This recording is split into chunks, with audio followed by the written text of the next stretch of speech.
અમે લોકો સુરતથી સ્ટેચ્યુ ઓફ યુનિટી જોવા માટે આવ્યા છીએ અને સ્ટેચ્યુ ઓફ યુનિટી જોયા પછી ખરેખર એક અમે પૂરેપૂરા અચંબિત છીએ અને ભવ્યથી ભવ્ય બનાવ્યું છે.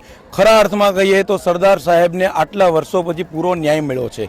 આટલી જનસંખ્યા, કોઈ પણ જાતની ક્યાંથી અવ્યવસ્થા નથી, સ્ટાફ પૂરો વિનમ્ર, ક્યાંથી કઈ જગ્યાએ જવું, જે સવાલો પૂછો સરળતાથી બધા જવાબ આપે છે કે તમે અહીંયાથી મતલબ ગાઈડલાઈન બહુ સારી કહી શકાય. સ્વચ્છતા તો ઉડીને આંખે વળગે એવી છે કે ક્યાંય કચરો દેખાય તો તરત સ્ટાફ છે એ તરત કચરો પકડીને ડસ્ટબિનમાં નાખે છે. મોદી સાહેબે બહુ જ બ્યુટીફુલ બનાવ્યું છે. સ્પેશિયલી આ સ્ટેચ્યુ ઓફ યુનિટી છે. મેં આજે હું સેકન્ડ ટાઈમ આવી, આ 2 મહિનામાં છું અહીંયા બીજી વાર આવું છું. એટલે ફર્સ્ટ ટાઈમ હું અહીંયા એકલી આવી હતી, પછી મેં મારા ફેમિલીને બી કીધું કે ચાલો તમને બી જોવા લઈ જાઓ.